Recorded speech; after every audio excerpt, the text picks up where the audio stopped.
Ladies and gentlemen, boys and girls, children of all ages, welcome back to Wad-l Music, Sports and Media, and welcome back to the Real Spill with Will the Thrill. Get your extra strong coffee on the go for this one. As I say, make it intense, make it bold, because I've been all around the league tonight, but I promised a triple header and I hold true to that. So this will be part two, and after going all around the league, as I say, it's good to come back home. So this is going to be more Falcon-centric, basically breaking down all the guys going out, all the guys coming in, all that good stuff. So yeah, as I say, it's going to be a big thrilling triple header tonight, and we're keeping on rolling.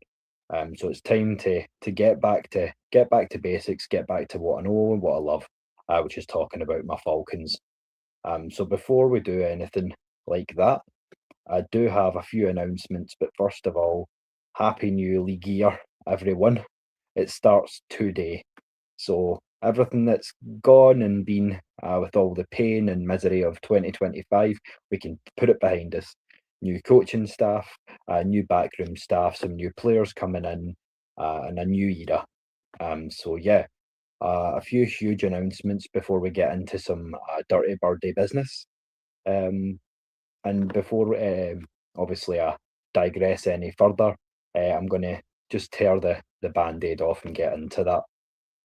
So, what we've got for you first off, before we get into the 2026 free agency tracker, is arguably the biggest piece of news, which is that finally, Kirk O'Chains himself, the man, the myth, the legend, Kirk Cousins, has finally been officially released by the Atlanta Falcons. As we say, that's saving somewhere in the region of $1.2 million in cap room. But more than that, he was a failed experiment, as Des and I said on the last Scottish Falcons show. So we wish him all the best in his future endeavours. But as I say, go get that money elsewhere, good sir. So, this is going to be, as I say, a breakdown of what's to come. Basically, what we can expect to see from the Falcons on to what's been happening the last couple of days in the free agency market. But before that, I have to speak about something that's very near and dear to my heart. This is the tweet that I'm talking about. So here's your incoming and outgoing players. And as you can see at the top of that tweet, that comes to us from our brothers down south. We will go back into this one in just a little minute. But shout out to the boys down south, as I say, the Atlanta Falcons, or ATL Falcons UK. Now these boys have been at it, doing the business, flying the flag for a long time, down in Manchester. And as I say, what we've tried to do and be endeavouring to do since we first started this, as I say, I don't like to pat myself on the back too much, but AFN International, the whole Scottish Falcons thing, that's my baby. So as such, I promised and I made the business plan when I originally spoke with Maggie and Mike that my ethos, my main goal was to essentially create a platform for all the best Falcons content creators to get together, regardless of how we got into supporting these dirty birds and where we're from in the world.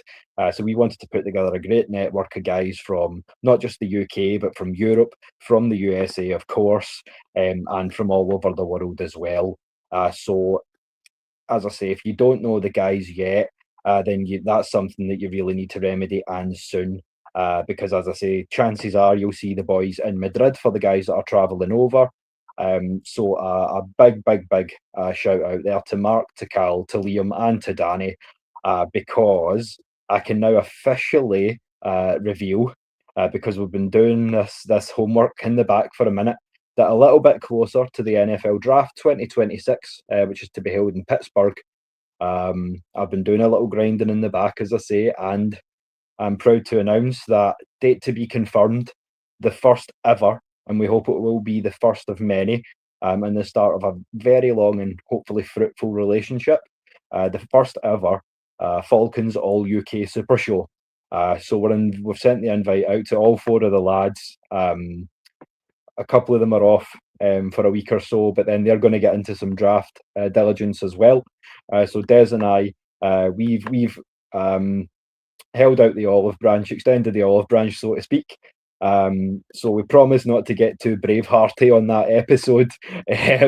But no, shout out to the boys. They do a lot of good work. We're absolutely thrilled to finally reveal that because, as I say, it's something we've been teasing for quite some time. Is expanding. Obviously, our European team. Hopefully, as I say, you can come to count the boys as frequent flyers. That remains to be seen, but I have no reason to doubt that this will be an absolutely fantastic show. So keep your eyes peeled on SF Sports and the Scottish Falcons show because you're not gonna want to miss that one. As I say, the guys have been grinding for a long time, and it's a thrill to be able to work together with them. And hopefully it'll be the first of many, as I say. So with that being said, that takes care of the channel business. So how do you say we think we go on and move on and talk about the team itself? So now I'm going to talk about why I titled this show What I Did. So this is a farewell to Kings. So free agency Falcons are departing. And now I'm going to look at a few stats, mention all the guys that are obviously coming in, going out, but we'll focus on the guys heading off to pastures new first off before I do that. So, as I say, going to pull up that tweet from the boys again and focus on the outgoings there. So, as I say, you have wide receivers Darnell Mooney and Kadaro Hodge. You've got defensive tackle David Onyemata, who went to the Jets for 1 year, $10.5 million. You also have the biggest one, which I'll come back to in just a minute. That's running back Tyler Algier going to the Cardinals for 2 years, $12.2 million. Then you've got cornerback D. Alford going to the Bills, 3 years, $30 million. And then also we have decided to part ways with kicker Zane Gonzalez as well. So that's not a completely up-to-date list, which you'll see as I get into in a little bit. But I'm going to break them down one at a time for you. So as I say, we're saving $1.6 million in cap for 2026 by getting rid of wide receiver Kadaro Hodge. Now, as I say, we were left at one point with two contracted, and possibly still are, two contracted wide receivers on the roster, that being Drake London and obviously the guy's name's escaped me for the second one. But yeah, we've got two contracted wide receivers on the roster. So as I say, scrapping it to start again. The rebuild is in motion, so to speak, as well. So yeah, getting into this, I would like to move on to Zane Gonzalez, but I feel like he was one of the ones that I wouldn't have necessarily cut, especially given that Nick Folk, who I'll go on to in just a little bit, he's older. He's 41 years old this season. We had a consistent kicker, as you see here, with Zane Gonzalez, 18 of 22, and 86.4% field goal percentage. So he wasn't not inconsistent in his time in Atlanta. So I feel like he wasn't necessarily the guy to get rid of. But as I say, if we can save a bit of money that way, and obviously Nick Folk is a good way to kind of kick the can down the road, so to speak, a little bit. So yeah, as I say, it's all good things, generally speaking, when you talk about that. Now, as we say as well, David Onyemata moving on to the Jets. Now, as I say, there's ways that we can improve defensive tackle for not a lot of money. There's ways that we can also improve. There's a lot of good guys in the draft that I've shouted out before. Obviously, Lee Hunter, Darryl Jackson Jr. I could go on. So there's a few different options. You've also got a few guys sitting in free agency who would be nice targets as well. So it's a position where we don't need necessarily, but I know there's a lot of cause and a lot of calls in the Atlanta fan base for us to shore up and get a big body in the middle of the field. So yeah, As I say, my best way to do that would be to go defensive tackle in the draft. But that's just my choice, and as I say, you can let me know how you feel about that, if you agree or if you don't agree. It's the beauty of democracy. um, as we say too, we've also got D. Alford. Here we go, 10 million a season over in Buffalo. So as I say, he's a great option to have as that sort of slot overhang guy, or your kind of corner safety hybrid, if you will. So yeah, sad to see him go again. But yeah, for sure. I think he's going to do good things in Buffalo. So more power to him for getting that money. So yeah, and then that brings it down to the big three for me when you're talking about leaving or departing Falcons. And I'll start off with Darnell Mooney. Now, this would be the least important of the top three for me. And the reasons being is what I'll show you in just a little minute. Because I have here his stats in his time as an Atlanta Falcon. And here it is. So 2 seasons as a Falcon, he made 96 catches for 1,435 yards and 6 touchdowns. Now, again, that is production that we have addressed by a free agency signing, which I'll talk about in just a little bit. I feel like he was definitely one guy that I had my eye on for a long time. That can do many things, and not cost many money, because obviously getting rid of Darnell has saved us in the region of $7.42 million in cap as well.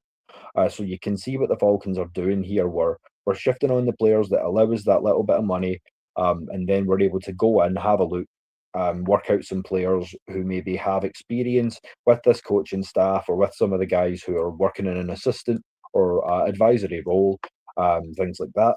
And obviously just shore up on the continuity and the liability side, just because they do have that relationship as well.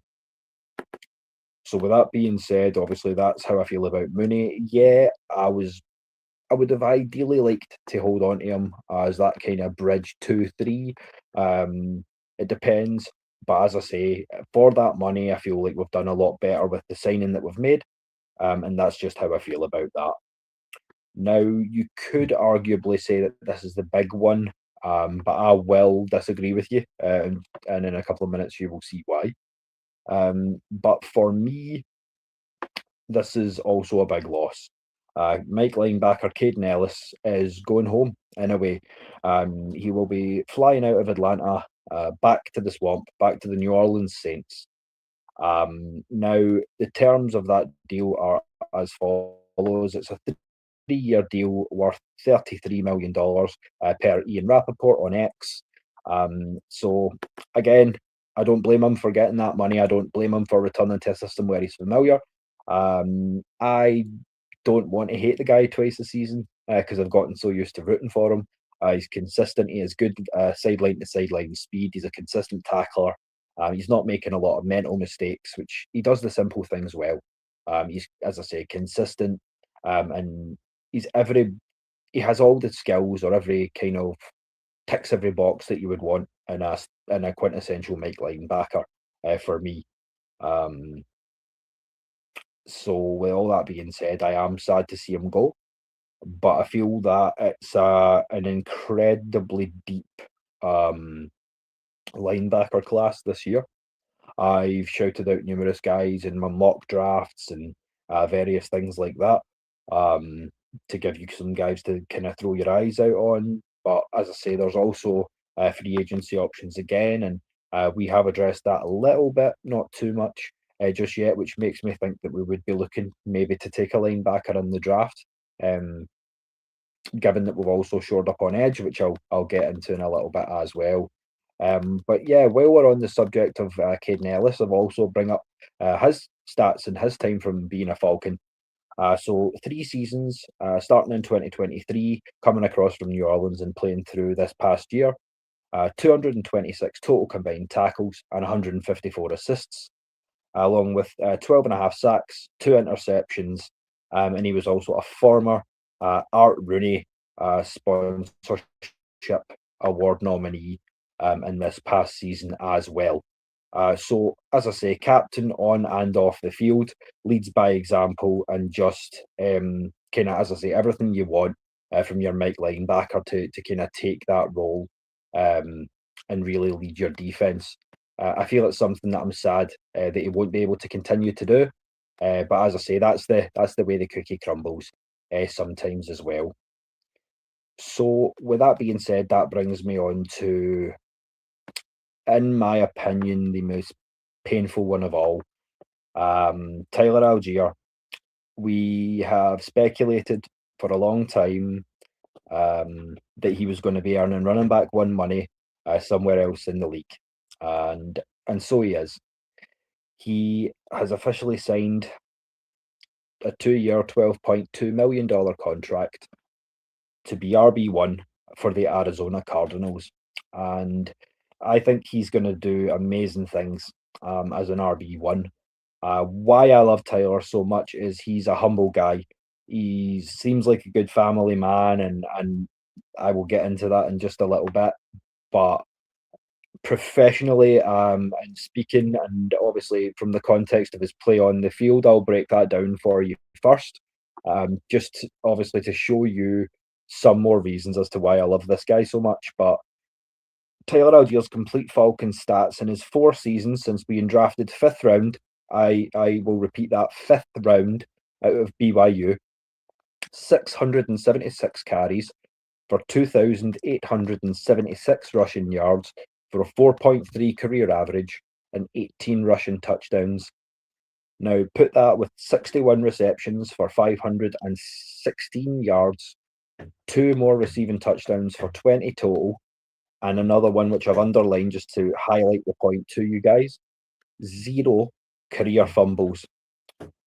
So it's a level of production consistency that it hurts to lose.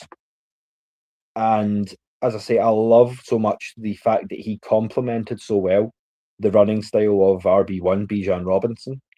And I mean, I don't have to say anything. I will let the man himself say it, because, as I say, Bijan's had a lot to say recently in the media. I love Tyler. He's my best friend. That's my brother. We go on trips together. So selfishly, I want him to stay. And that was how I kind of felt. And for myself more than for Tyler, because I knew he wanted to start. I knew he wanted to get that money. I'm not going to hold it against him in any way, shape, or form. So yeah, I'm going to echo again Bijan's sentiments here. He just says, "My brother, what a journey, fam. That one too was serious. God bless you. About to wreck things in Arizona." Work basically. That epithet is what I feel too. Very humble words for a very humble guy there in Bijan. And as I say, it's going to be particularly painful to see him go. He will be missed. And as will all these guys, their contributions are not understated. They pull on that red jersey, and as I say, they're a Falcon once, a Falcon for life. As such, I feel like I'm qualified enough to speak for all of the teams with which I'm affiliated.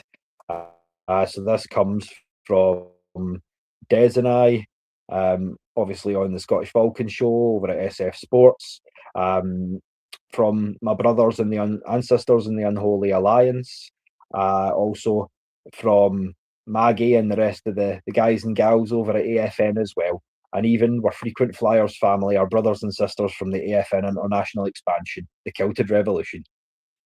Most of all, I feel like I want to take the place and echo the sentiments of what should be all Falcons fans around the world. And that is just that to all our former Falcons, thank you for all your contributions, and all the very best on your next flight. Wherever you end up, just know that you're forever Falcons. This city appreciates you. And as I say, look at the way that I've been embraced on the show over the last few years, and obviously into starting my own stuff now. And all that good stuff. So that's kind of where I stand with it. And while we're on the subject of thank yous and farewells and family, um, just one more point, and this is a gentleman who should be very familiar to most of the Atlanta content creators who are watching. So while we're handing out flowers, um, I want to shout out, as I say, a forever friend of all ATL sports channels, and that would be Uncle Louis, aka Dirty Lou, Louis Algier. That's the uncle of Tyler. If you haven't had the pleasure, but he's, as I say, he's an absolute gentleman and a scholar.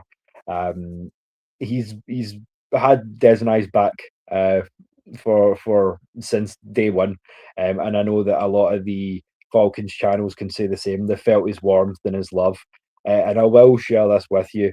Now that Tyler's leaving, I did see this over on X as well. So, Uncle Lou, on behalf of me and my family, I want to thank all the Atlanta friends and new family I've met. I may have a new team to support, but my heart will always be a dirty bird. And there you have it, folks. So it's sad to see him go. He may not be as frequent to the channel, but as I say, much love to you as always, Lou. Thank you for the kind words, the support, and most of all, just obviously have a great time out west. I know your boy's going to be doing his thing, but don't ever be a stranger. You got family here for life, so if you ever want to come back on and talk some Falcons or let us know how Tyler's doing, then you know what to do. You give your boy a message, and we'll make it happen. So yeah, that's me. I've kind of mourned what had to be mourned, and kind of had my had my little cry about things, and we're lucky we didn't get to ugly tears because believe me, the camera's rolling. Nobody wants to see that. But yeah, as I say, it's not all bad news, no. For it's a new day. Yes, it is. So turn that frown upside down, ladies and gentlemen, because this show ain't nearly done yet. We've got a lot of stuff still to come for you. So as I say, it's not just a time to reflect. It's a time to kind of look forward with some, yes, trepidation, but also excitement. You start to speculate as to what good can be, and so on and so forth. So yeah, first let's get into some warm welcomes. So there's a lot of guys coming in. As I say, a lot of guys where we've been able to save money. So I will break all of these guys down for you.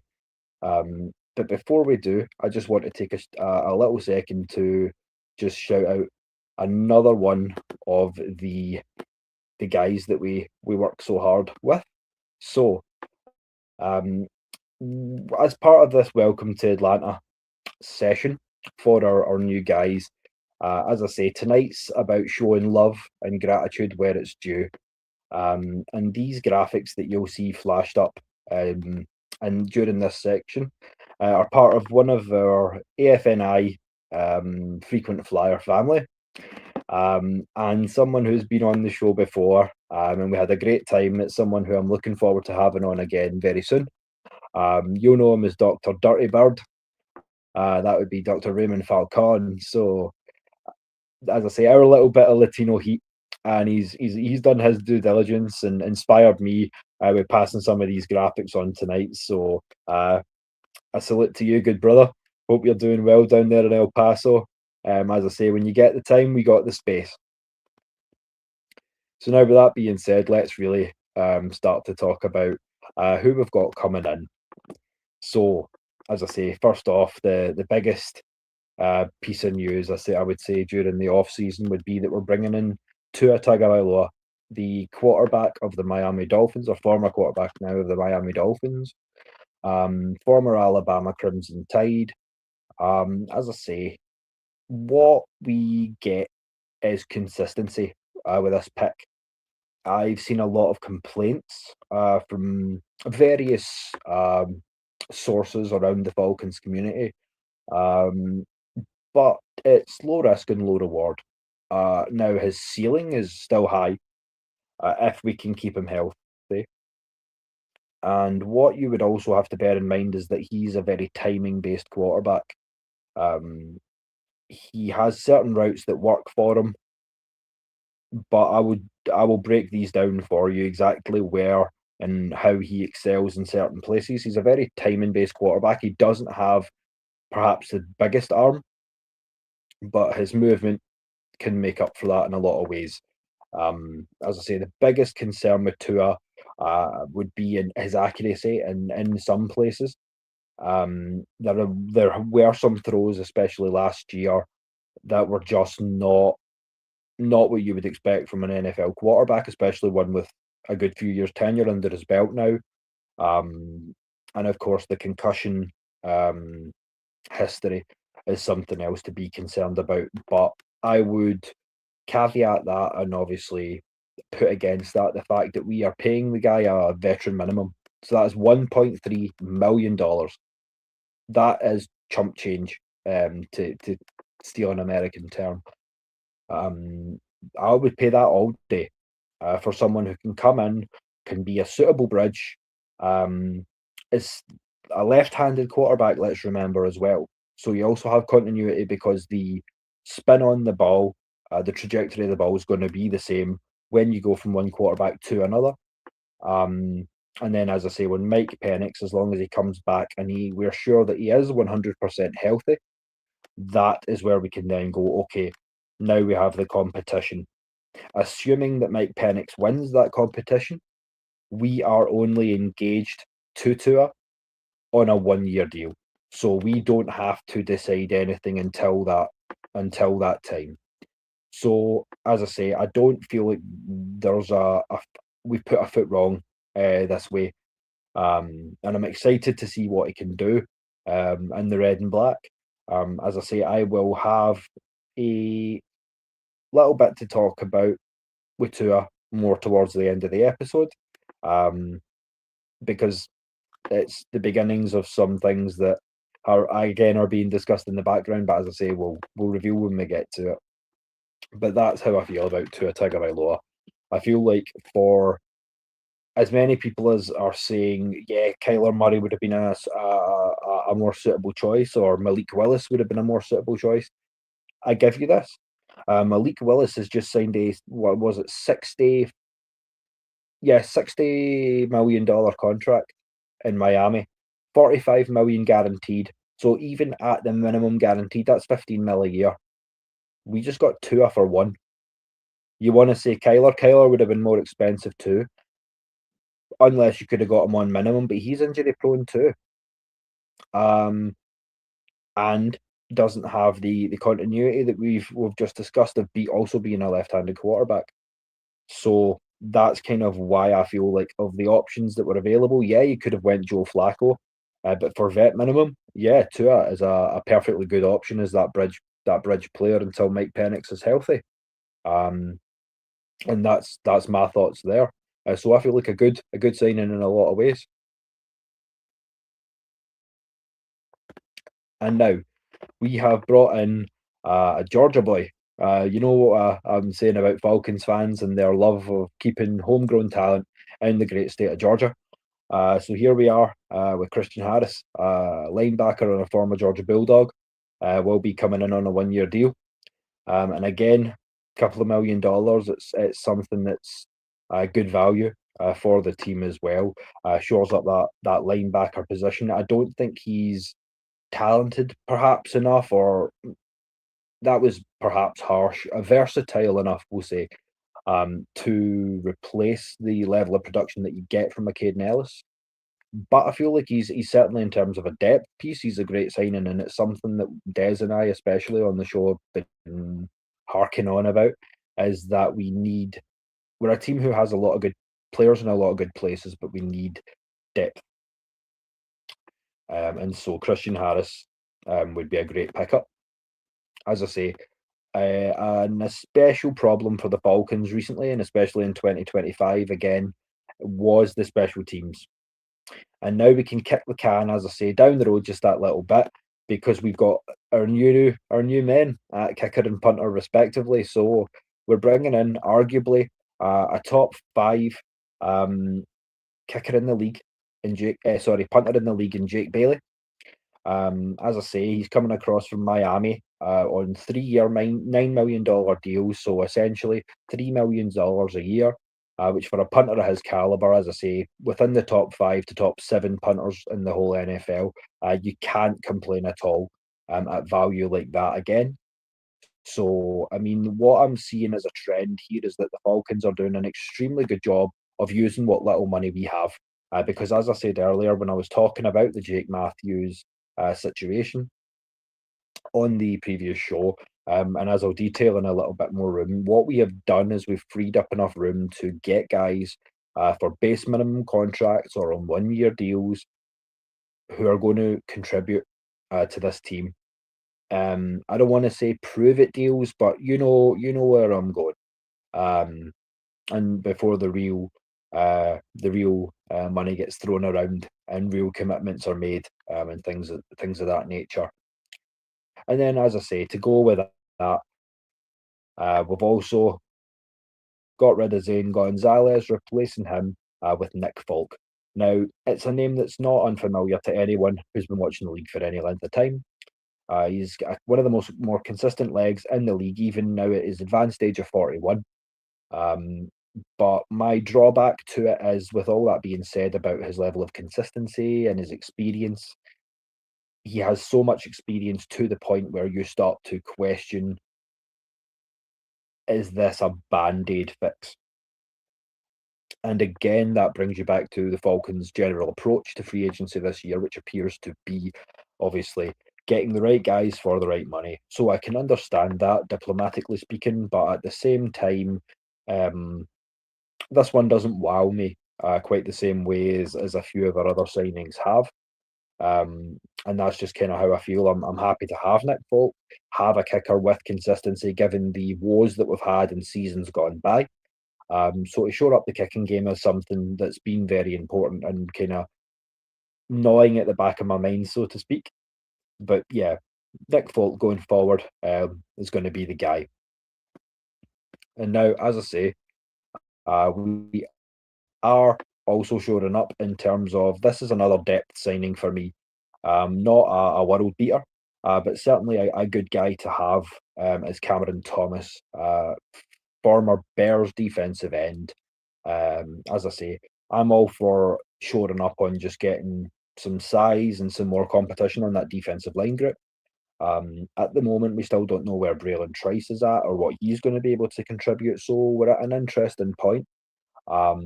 As I say, we've brought in another defensive tackle, which I will talk about in just a little bit, who looks to be, as I say, what a lot of you guys have been wanting, in the middle of the field, which is just a big old bear, so to speak. So, yeah. With all that being said,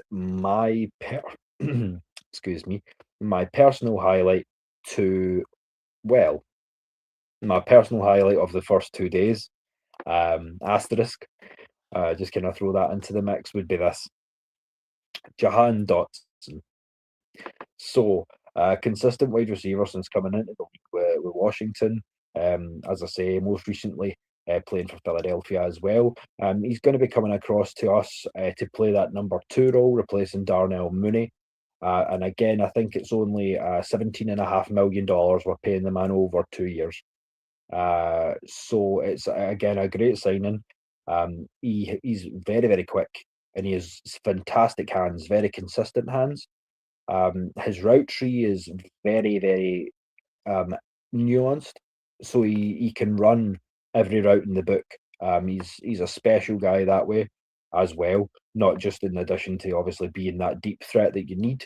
So yeah, I feel like this is a fantastic signing, and if I was to give this one a grade on its own, um, this would be an A, borderline A plus, because as I say, outside of Romeo Dobbs, which I knew for the money we had no realistic shot of getting, this was the best Atlanta-centric option at wide receiver in this free agency class for me. Um, Yeah, there were a couple other guys that I threw into the mix. I like to play devil's advocate a little bit, but no, for me, this, all things considered, this is the best option that we could have probably achieved, um, given the change that we're playing with in free agency. But with that being said, we do also still have a little bit of money in the bank, so it may not be done quite yet. But yeah, that's the new welcomes. So a warm welcome to all those guys who are coming in. Um, but um, when you're talking about that sort of stuff, you also have to throw in the fact that we got some homecoming kings.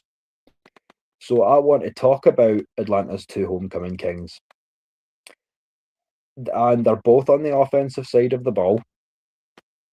And basically, these two guys, I feel, again, neither of them are going to be world beaters, but it's good to have them back home to roost because of what they are going to allow our offense to do. So, first off, we're going to start with wide receiver, Olamide Zaccheaus. Now, as I say, that's not a name I have to teach any of you much about. He's been around the block before, so it's good to have him home. As I say, he's probably going to be realistically a wide receiver four in this new setup because I feel like we still will get a receiver through the draft. I don't think it's as much of a priority to get a Zachariah Branch or a Chris Brazil in round two. I would probably more likely use that now on a defensive tackle, maybe a linebacker, someone of that ilk. Maybe an Anthony Hill Jr., as I'd said and kind of teased in my second mock draft. If you want to go back and watch that. So, as I say, I feel like in addition to that, I think that Ian Cunningham is going to be very strategic in draft and going moving back in the draft order, in order to shore up on what he's getting in terms of draft capital. Um, I don't think we're going to have five picks when push comes to shove. I think we're going to have he's going to be able to turn it into maybe seven or eight if he makes the right moves come draft day. And we're going to be here for it. So I'm intrigued to see where the Falcons go, especially with pick 48.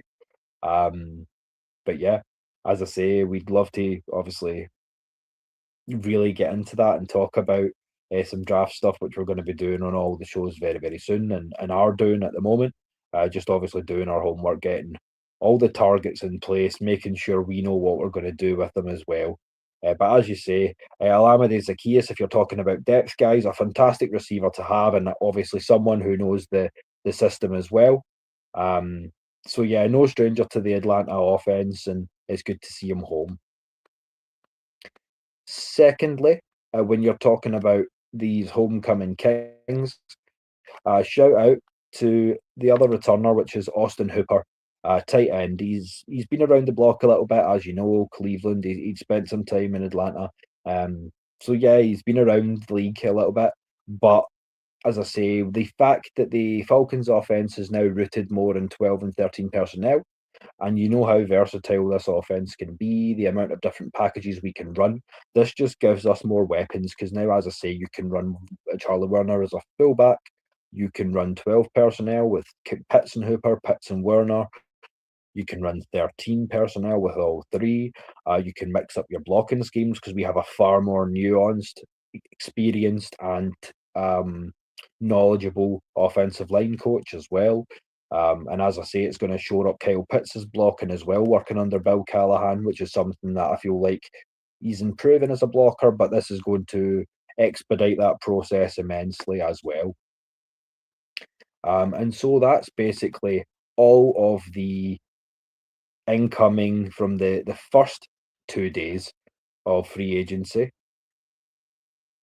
And it was a fun couple of days, I'm not going to lie to you, but I had thought that the Falcons were taking a breather until they gave me more sort of food for thought.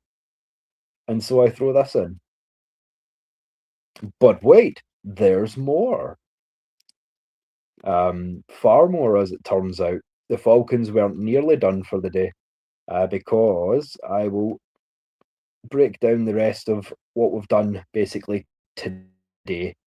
So, as I said to you, we restructured $14 million worth of Jake Matthews' contract.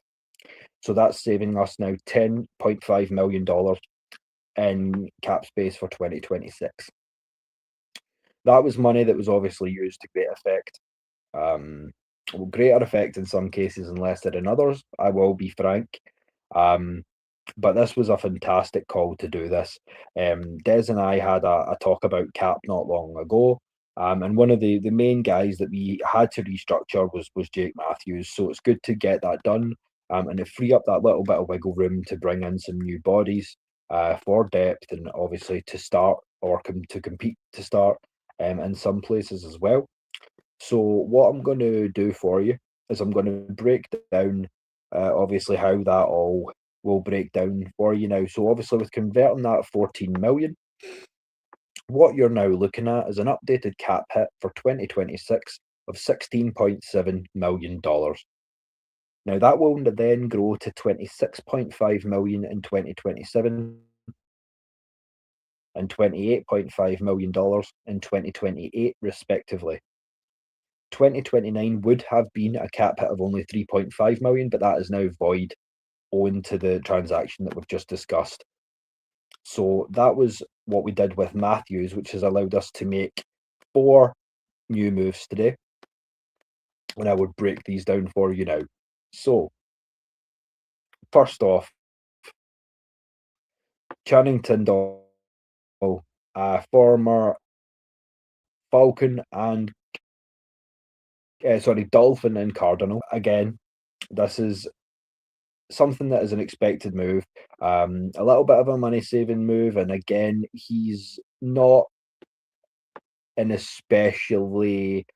He doesn't stand out as someone who's going to really fight to compete. But again, as a depth signing, I really like it. I feel like he's underappreciated and has flown under the radar a little bit throughout his career. And I'm interested to see what he brings to training camp for sure. In addition to that, we also signed Chris Williams, who is a defensive tackle, and this is the guy I was telling you guys about earlier. Number 91 from the Chicago Bears. This is the guy I'm going to be using as DT1, providing we don't shore up more through the draft. But this is a big strong guy. As I say, it's going to go well in this Ulbrich defense because he plays mean. And he's quite long as well, so that reach is going to give opposing centers and guards some problems. So yeah, I feel like he's a guy that's going to eat space, is going to eat blocks, which is another thing which I've said to some of the guys in the draft, and is something vital. We need someone who's going to eat space, who's going to allow Jalen Walker to sweep up essentially, to do the cleanup work. So yeah, Chris Williams, welcome to the Falcons. And then we've shored up too on the offensive line.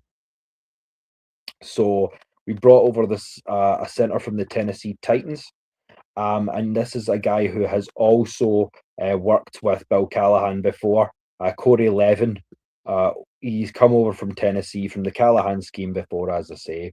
So another way to shore up on continuity, shore up on obviously the relationships that you already have. And that's something that's come to bear quite a few times already this season. So you can start to see these narratives unfold, start to predict a little more some of the guys that are going to be brought in off the back of that as well. So a lot of good things to obviously consider. Obviously, Ryan Newsell's only signed to a further 1-year deal. So this may be your guy to look at, obviously going into obviously 2027 now. I can't say definitively. Admittedly, I don't know too much about Levin, but as I say, all the same, diplomatically, I'm happy to have him here. Set him loose. Let's see what he can do. And now that brings me to probably probably the biggest piece of news. And as I say, until today, I would have said that Jahan Dotson was the highlight of my Falcons off-season class so far. But now that's where I threw in that asterisk because we have gone in and signed a 1 year deal for Marietta, Georgia's own, ladies and gentlemen, Azeez Ojulari. Now, this is a kid who I have been a fan of since he first came into the league for the New York Giants. I feel like he had all the tools coming in that I liked in a pass rusher. Um, as I say, most recently again playing for the Philadelphia Eagles, and now, as I say, again for what has been speculated to be not too much money. Again, we've managed to sign Azeez Ojulari to shore up on the loss of James Pierce Jr. So again, you can't complain at that value. A player of Ojulari's caliber, and like another guy who's going to compete to start. Whether you hold on to Efficacy, whether you hold on to Floyd, as I say, it's one more guy to throw into that mix, and it's definitely a good one to have, if even for depth, as I say, because again, it's somewhere where we have struggled over the season just gone. So as such, it's a great shore up again for not a lot of money. And so that brings us to the end of so far 3 days worth of free agency frolics. Um, and with all that being said, it's time to kind of go over some of my thoughts and try to come up with a final grade for this thing. So I feel like, as I've said before, we done a great job of saving money, bringing in veterans or players who have worked with these coaches before, especially in terms of, as I say, Corey Levin coming in, who's worked with Callahan before in Tennessee. Um, as I say, some of these guys as well. The Jake restructure was fantastic planning because it really freed us up and allowed us to bring in some of these depth guys. But kudos to Ian Cunningham because he's been a lot more. He's not been as blasé with money. He's not paying guys more than he feels they're worth. And as I say, that's kind of been a benefit to why I would grade it as highly as I do, because of my final grade, what I'm going to do is give the Atlanta Falcons a a B plus. A B plus. I feel confident in that. And as I say, the reason why it's a B plus is just purely down to value and cost and effect. I feel like, as I say, we have spent somewhere in the region of $20 million to bring in the players that we have. We have a proven wide receiver too. We have a decent pass rusher, a linebacker, center depth. We've got competition on the edge. We've got competition on the IDL. So we have improved in a lot of ways. As I say, with the returning two guys, we've added depth and experience to that offense with guys who know the system or are familiar with Stefanski in the case of Austin Hooper. So, I mean, there's a lot of good things that can be taken from this class, despite the fact that it lacks star power. I feel like we have made a lot of sensible decisions, and that's why I'm confident giving the Falcons a final grade, at least for the first 3 days, of a B plus. So yeah, I'm happy. There's more that we can do, but with the draft still coming, as I say, we don't know what's just down the road a ways. So that's kind of where I'm at with everything. And it's been fun to kind of put this triple header together tonight, to really break things down and to go into how I feel in a little bit more detail. But before I kind of stop ranting, at least for this episode, because you ain't seen the last of me yet, not by a long stretch, I want to tease the next episode for you. So, coming up soon, we are going to have episode 6 of The Real Spill. That is going to be the first of a three-part mini series, if you will, called Tua Talk. And I've entitled part one, What Did We Get? The Warts and All. So basically, I'm going to break down in minute detail over 3 episodes, and I won't be alone on this one, as I'll explain to you in just a little minute. So, a lot of people are not misinformed about Tua, but I feel like they're selling him short in a lot of ways. They forget a lot of what he does very, very well. They forget about his mobility. They forget about his timing, because for lack of accuracy, his ability to get the ball into some tight windows is pretty impeccable at times. I just wish that his consistency was better.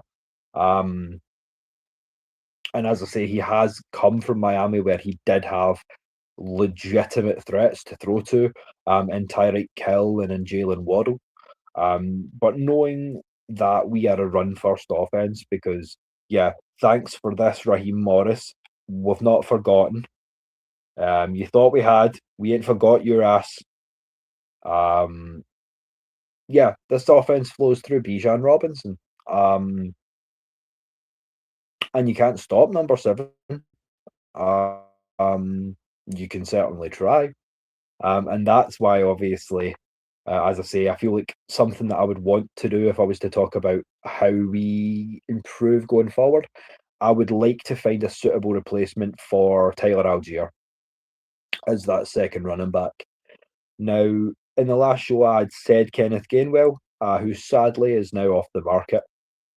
So what I will do is I will have another look at the running back market, and see how I feel. But someone who I'm very hot on for around 5 or 6 pick in this year's draft, I would be Kalen Black out of Indiana. Now, when I watched the national championship game, yeah, Indiana had a stout and a very sound offensive line, but what struck me was the strength of his movement. He's a powerful runner. He brings a lot of what I like about Tyler Algier. So if you want to ask me about a draft running back, then that would be the guy that I would suggest would be the best option for Atlanta. Would be Kalen Black. Um, as I say, free agency wise, if you're talking about, if I had to say right now, I would say Najee Harris. The way that he played in Pittsburgh, um, it would bring that sort of thunder to the lightning approach that I've obviously that we've come to know and love so much from Tyler and Bijan. So yeah, kind of that's kind of how I feel about that. But yeah, so yeah, as I say, episode 6 is gonna be getting into some Tua talk.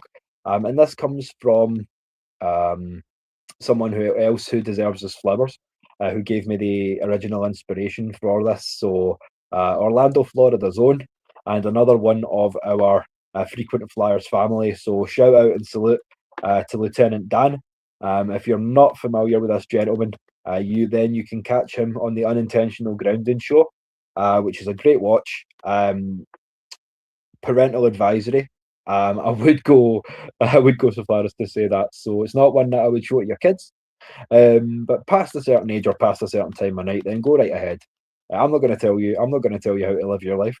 But no, in all due respect, we are all joking aside.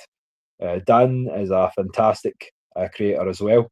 We're thrilled to have him as part of the family as well, like all the guys that I've shouted out on the show earlier on. But we were talking in the little group chat that we have for our mods and such about Tua, where we rank him as a quarterback in the grand scheme of things, um, what we feel are his drawbacks, his main strengths, his main weaknesses, and that's what kind of boiled or made me boil things down in the back of my head to want to bring this to life. So, yeah, as I say, I'm going to be working to get on a Miami Dolphins fan if I possibly can.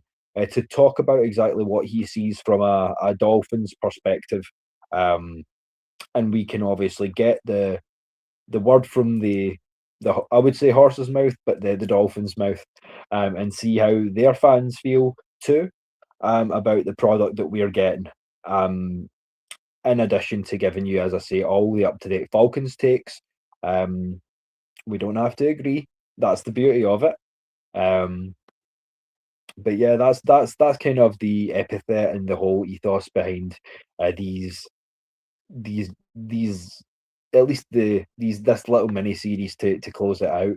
I will be working on getting episode 6 of the Real Spill, which is to say the first part of Tua Talk, out to you very, very soon, as in the next couple of hours as well. So you can look forward to that, and then your boy can look forward to some sleep. Because as I say, I would not ask you to put in any shift that I would not just as soon put in myself. It is currently 7:15 in the morning to us Scots. So yeah, it's so late that it's early, and your boy's still working. So you've got to appreciate the grind, if nothing else. So yeah, with all that being said, what I would do to anyone who's a night owl or an early bird, it might just be too late, as I say, or too early, but I have put the StreamYard link down on that chat. So in place of a Q&A tonight, just because I'm still growing my numbers, still kind of getting up to grips with a few things with the solo show and all that good stuff. If anyone does come in and catch this in the next sort of 10 minutes or so, you are welcome to join me.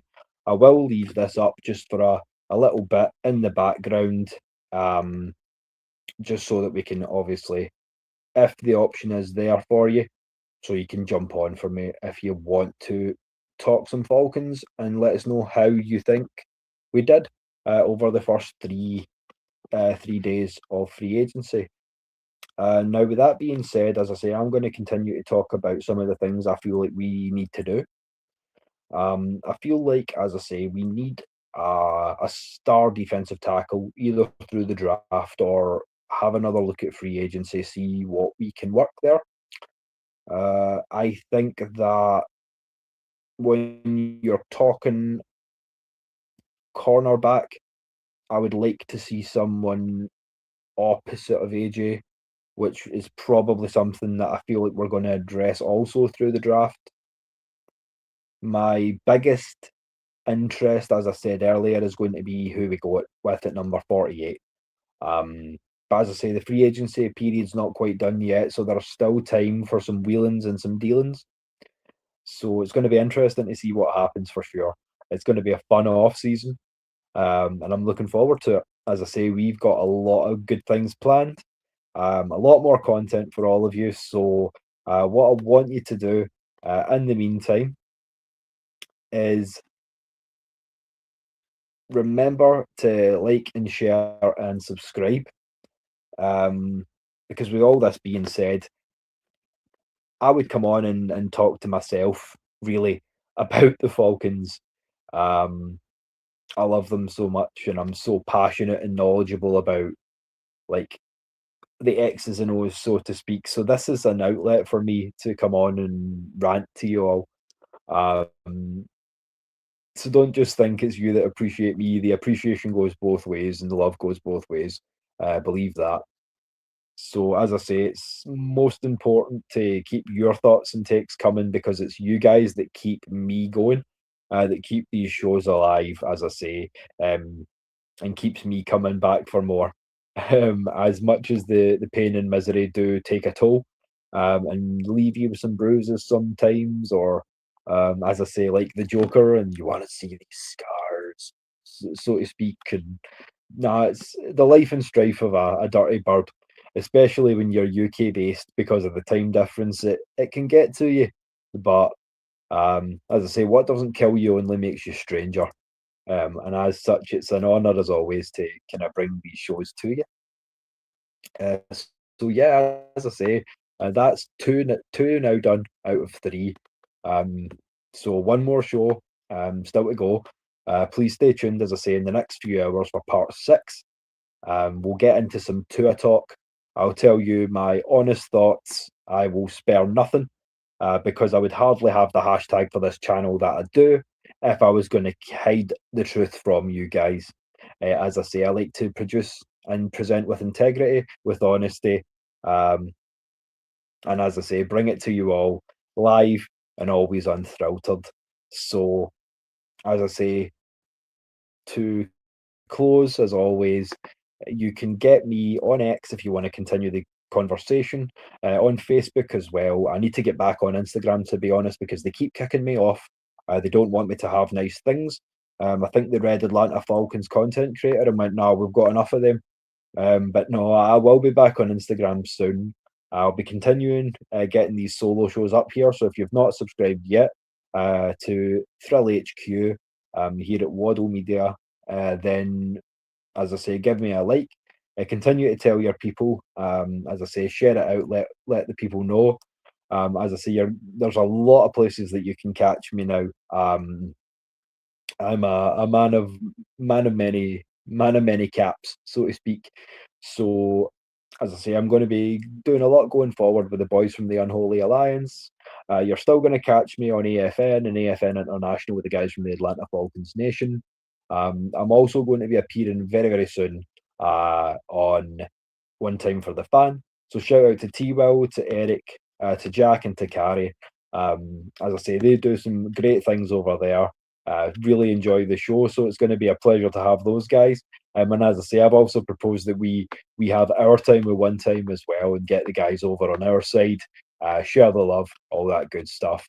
And as I say, it's something that any Atlanta Falcons any consumer of Atlanta Falcons content should appreciate. Because as I say, in another life, I may just have been an NFL talent scout because I've always had a good eye for talent. Um, so a shout out and a tip of the cap and a salute to all the guys that I've mentioned tonight on the show. As I say, players, staff, and content creators, and especially you, the fans, who give up so much of your time to come and, pardon my French, just watch me talk shit about these Falcons. So yeah, as I say, what I would also like you to do and encourage you to do, because there's so much more sports content coming in addition to the Falcons, in addition to the NFL stuff. Go give me Des and I a like, a share, and a subscribe on the new HQ for the Scottish Falcons, which is the SF Sports on YouTube. As I say, that's where you'll find us going in deep about baseball, basketball, the Scottish soccer coming up at the World Cup. Just miss me with the club stuff because we won't discuss that embarrassment that it is. But I digress. Pro wrestling, combat sports, all that good stuff. I'm also going to be getting into some of the other things that I promised on this channel.